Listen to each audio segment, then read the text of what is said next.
creo que es, hablando así en un contexto general, ¿no? ¿Cómo todavía no somos capaces, o sea, el gobierno en este caso, no es capaz de empezar a hacer una reparación, saldar una deuda que hay con los pueblos originarios? Han pasado gobiernos tras gobiernos, algunos más han profundizado la discriminación, han profundizado, como en este caso, que es de este desalojo frustrado, podemos decir, la violencia casi diría yo. Por ahí, y también en los discursos son discursos de odio, discursos violentos, cuando yo creo que un gobierno debería promover la paz, la conciliación de la ciudadanía, las reparaciones que se corresponden y cuando no corresponden también intervenir. Creo que no está muy bueno que lo que pase esto, ¿no? En esta época, Claro. con a 30 años de la sanción de la reforma de la Constitución del año 94, donde pero claramente se expresan, se manifiestan, se deja expresamente establecidos los derechos que tienen los pueblos originarios. Y también dentro del convenio 169, por ejemplo, está específicamente la figura de la reivindicación. ¿Qué es lo que hace? En realidad el Estado debe tomar medidas para la reivindicación de las tierras de las cuales fueron desalojados tiempos atrás y que esa gente o las generaciones nuevas puedan reivindicar, porque por ejemplo, en el Parque Nacional, uno de los atractivos turísticos es el de las manos, las pinturas de la rupestre. Claro. Bueno, ¿qué más indicio que ese de que ahí hubo pueblos originarios? Entonces, todo este despliegue, yo lo entiendo como muy excesivo, muy evidentemente discriminatorio, disciplinador. Creo que fue innecesario. ¿Entienden ustedes que esperaban cierta confrontación con los integrantes de la comunidad por el despliegue que se había dado en cantidad de efectivos, la fuerza, los vehículos y demás que llegaron a nuestra zona? Yo por ahí leí una noticia del gobernador que hasta con un tono irónico decía que la comunidad Paileaco había llamado a otras comunidades para resistir y que en el momento que fueron no había nadie. Bueno, pero eso es como una ironía, porque la comunidad tomó decisión en forma comunitaria de dejar ese espacio para evitar confrontaciones, evitar muertes como ya hubieron, ¿no? Ese es el punto. Hernán, ustedes lo sabían, conocían de la determinación, habían pedido en un primer momento ser vedores de lo que estaba aconteciendo en la participación e injerencia que tendrían las fuerzas allí. Sí, con otro compañero de APDH. Bueno, antes que nada, primero solidaridad y acompañamiento a nuestros vecinos de la comarca que han perdido realmente sus bienes con semejante incendio que en gran medida podría haber podría haber habido algunas medidas de prevención si no hubiese un desfinanciamiento tan brutal por parte del gobierno nacional, que incluso en su presupuesto había presentado una baja del 64% al presupuesto para la prevención de incendios forestales y había retirado ese porcentaje en recursos. Todos sabemos que incendios forestales es básicamente prevención, después es correr detrás, sí, claro. Salvar lo que se pueda, poner a salvo primero a las personas, en segundo lugar las viviendas, en lo que se pueda y hacer la contención y esperar, porque es realmente brutal. También, bueno, el reconocimiento absoluto a los trabajadores y a los brigadistas que hacen un trabajo increíble, con bastante menos elementos que los que deberían tener, ¿no? Eso también hay que reconocerlo. Y a la ministra Patricia Bullrich, que tiene a su cargo ahora, bajo el Ministerio de Seguridad, el Servicio Nacional de Manejo del Fuego, tendría que estar presente en la zona y no hacer la payasada que hizo hace una semana atrás, unos días atrás, al estar presente acá y no siendo parte de la causa, porque Nación no era parte de esta causa, tampoco lo era provincia, por lo cual que está ahí el gobernador Torres, lo único que explica es digamos, su modo habitual de carancheo político, que bueno, prenderse de, bueno, igualmente ahora está la zona de los incendios, pero lo que tiene que haber ahí es personal técnico y que haga las cosas que tiene que hacer. Bueno, en este caso tampoco tenía participación, y mucho menos el intendente de Esquel, que porque la municipalidad de Esquel tampoco era parte, de hecho ni siquiera está en su jurisdicción, o sea, pero bueno. Esto demuestra también esta avidez, esta miseria, digamos, de los políticos que no se ocupan de las cuestiones trascendentales, sino básicamente de estas cuestiones de forma, desconociendo además la normativa vigente. Porque de lo que habla Mariela es correcto, estas reivindicaciones que se vienen dando, para entenderlos hay que entender acá, digamos, para entender y para comprender cómo impacta esto social y políticamente, acá hay dos claves. Una es un racismo inherente en la sociedad argentina, que todavía desde su clase política sostienen un Estado monocultural, blanco, europeo, católico, masculino, digamos, sin reconocer que somos un país con una diversidad de etnias, 36 reconocidas, claro, por lo menos por el propio Estado, con estudios sociológicos muy importantes hechos ya hace más de medio siglo que determinan que casi el 60% de la población tiene sangre indígena. Uh-huh. Lo cual, digamos, haría, bueno, y además esta incomprensión a propósito y adrede, que viene con la otra clave, que es el sistema de propiedad de la tierra, que eso es nuclear, es central.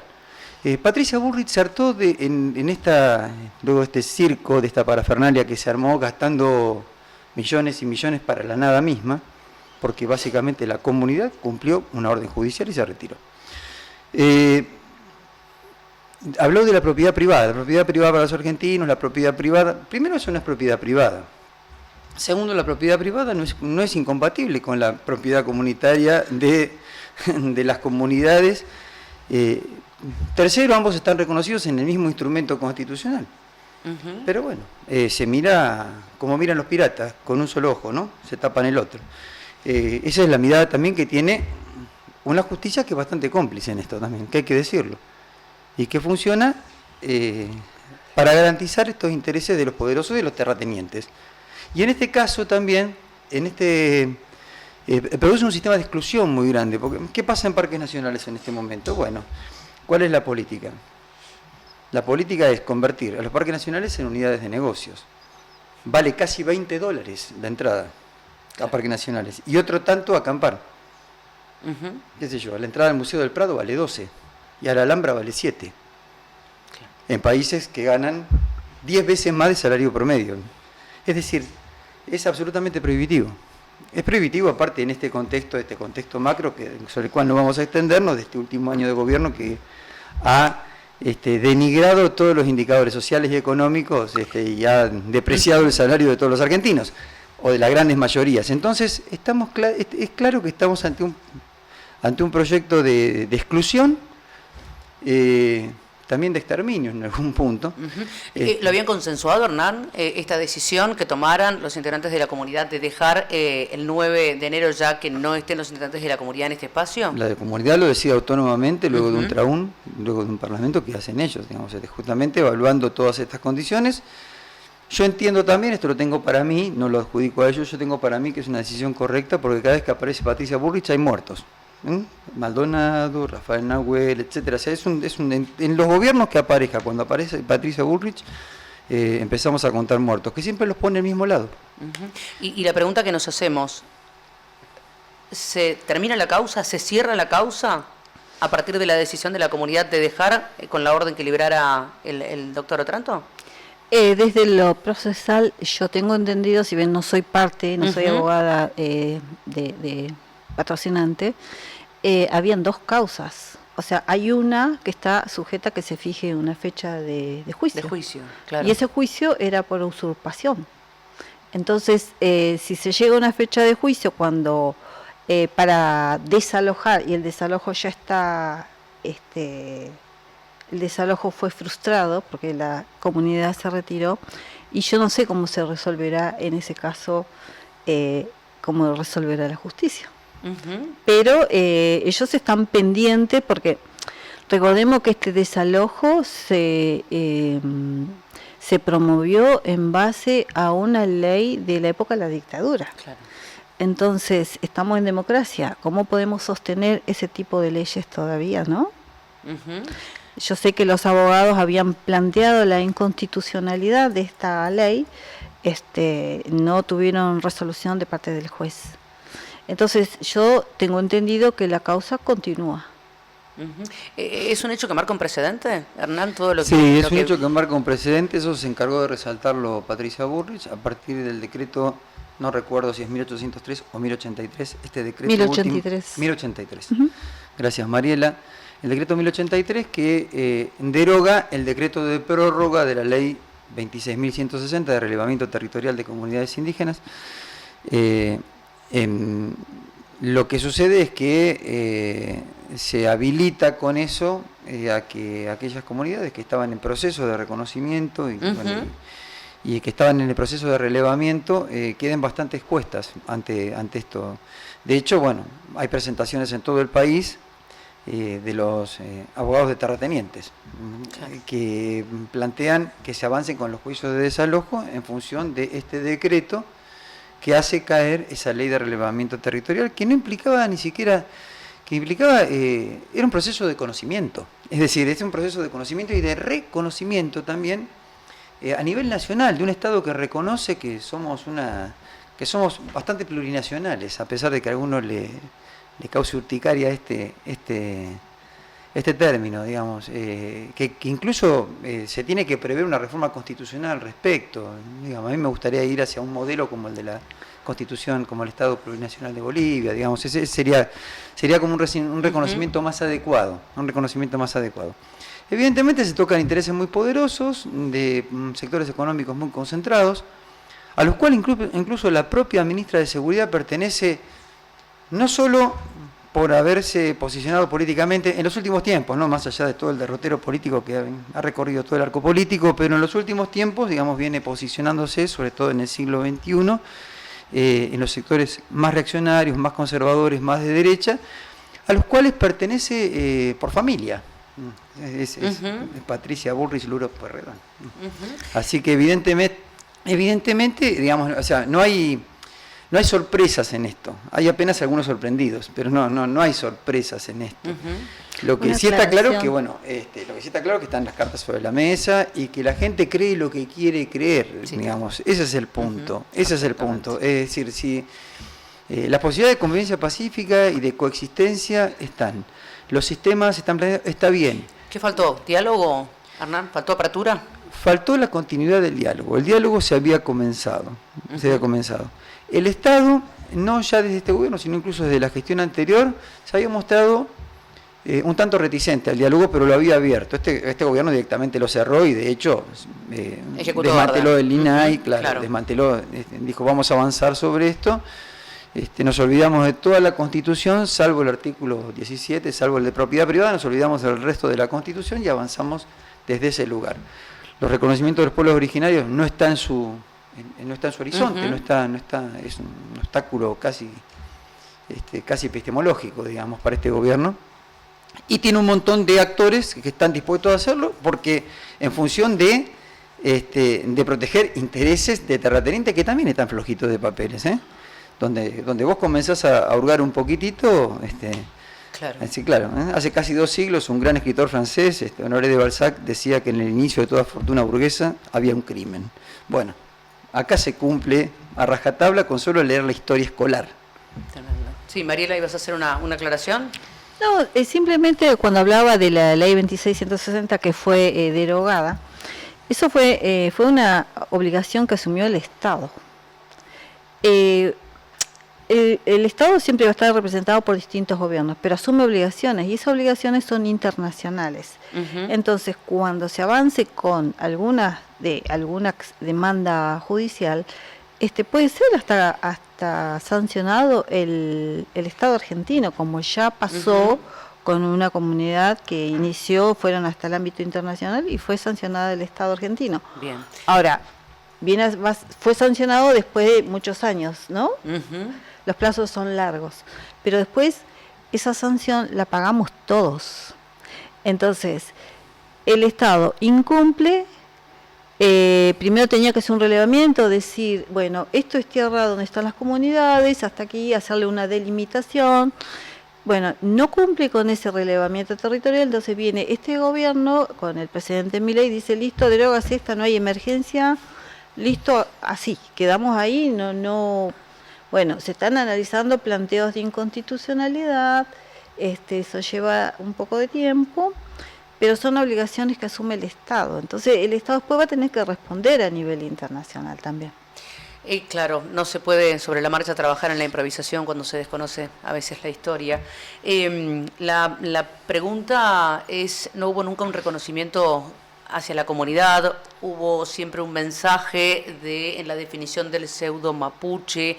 Entiendo que también esto ha generado una repercusión muy grande entre las comunidades en defensa de ese cruel mensaje que, bueno, ha llegado, ¿no?, a través de los medios. Sí, yo aprovecho para comunicar a la sociedad, porque eso es parte de la concientización que llevamos adelante, que cuando hay en el artículo 75 de la Constitución Nacional un derecho que se llama derecho al autorreconocimiento. ¿Esto qué significa? Es un proceso personal de cada persona, claro, donde quizás que en épocas anteriores nadie podía decir yo soy mapuche porque había discriminación, peor que hoy, no había esa concientización interna, no se llevaba adelante ese proceso. Entonces, con el avance de la legislación, con el avance de la concientización, hay más gente que dice yo soy mapuche. Uh-huh. Entonces, y no es necesario, no tenemos que demostrar con un análisis de sangre si sos mapuche o no. Entonces, ese derecho es operativo. Entonces, nadie puede venir a decir si sos o no sos, o si sos pseudo mapuche. Creo que ese es un término discriminador y es muy violento.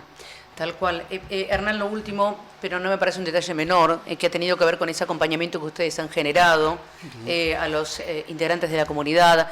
Han hecho un relevamiento del lugar, de la condición y la situación en la que quedó cada rincón, cada espacio que fue utilizado en su momento. También intentaron presentarlo en la justicia. ¿Qué fue lo que pasó? Sí, en realidad se hizo un relevamiento, incluso un relevamiento fotográfico, porque advertíamos que el gobierno, digamos, en este montaje de relatos, digamos, que hace de relato antimapuche, también iba a presentar esta idea de que se habían destruido cosas, de que se habían talado bosques, de que se habían producido daños ambientales, lo cual no es cierto, porque aparte esa zona estuvo intervenida mucho tiempo antes porque eso era la comunidad Felidor Salinas, de antiguos pobladores, uh-huh, que todos los que son de acá lo conocen, incluso yo llegué hace unos 20 años, pero la gente que es de acá lo conoce sabe perfectamente de quién estamos hablando. Entonces, es una zona que estaba intervenida, o sea, no es una zona, digamos así, prístina como claro, Puerto Sagrario, la zona del Alersal, es una zona que tenía intervenciones. Hubo muchísimos cuidados, lo advertimos, hemos ido muchas veces a la comunidad, limpiaron el lugar bastante porque había muchos árboles caídos. De hecho, hay unos mosquetales que implican que no hubo tanto trabajo de parques porque es una especie exótica, sacarnos la sacaron. Así que, bueno, es decir, hay cosas que uno va viendo que, y que yo entiendo aparte porque tampoco han tenido a veces personal, están escasos de medios, les pasa en todos los ámbitos del Estado. Lo cierto es que hubo un cuidado del lugar, un cuidado de la tierra, una vida en armonía durante estos años, y esto fue así.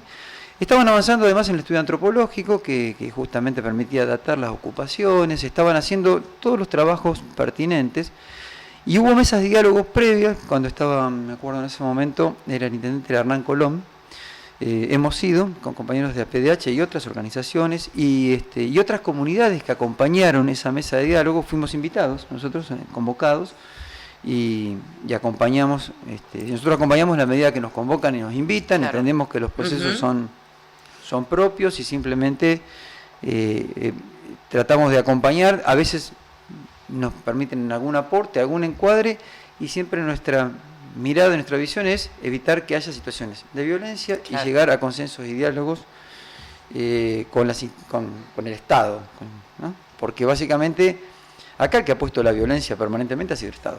Digamos, esto hay que decirlo como tal. El operativo lo deja bien claro, las cuestiones, el operativo en Cusamen en 2017 también, siempre pasa lo mismo. Bueno, encuesta del ternero, es decir, tenés siempre esto, es el Estado o particulares protegidos por un Estado contra las comunidades. Esto es una constante, es permanente. Entonces, lo que sucede acá es que ahora están presentando como que hubo destrucciones, daños, pusieron un precio a los daños que iban a pedir, un resarcimiento. Todo ese tipo de cosas son parte de un discurso que no tiene sustento, que es aparte dicen una cosa hoy, mañana dicen otra. Pero básicamente lo que hacen es incentivar un sentimiento inherente racista que está presente en toda la sociedad argentina y sobre los cuales tenemos que hacer nosotros cierta vigilancia epistemológica personal porque, ¿viste? Si no, sale el fascista interno de cada.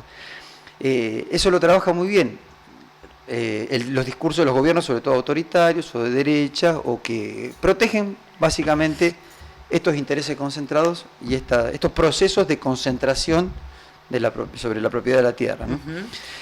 Así que bueno, estamos en esto. Hoy el Parque Nacional de los Alerces es una unidad de negocios cara, libre de mapuches, con una entrada de $20, con un precio promedio para acampar de otros 20 y sin camping libre, pese a que desde la PDH lo hemos venido solicitando la apertura del camping libre desde la salida de la pandemia, de manera recurrente. Y nos han dicho, nos han recibido muy amablemente, nos han servido un cafecito, pero nunca nos dieron una respuesta institucional. Es más, hemos juntado firmas para eso. Bien. Se hizo ese proceso. Por eso te digo que está claro hacia la dirección que lleva esto. Bueno, básicamente es inconstitucional, va contra toda lógica de convivencia democrática y de pluralidad y de reconocimiento del otro.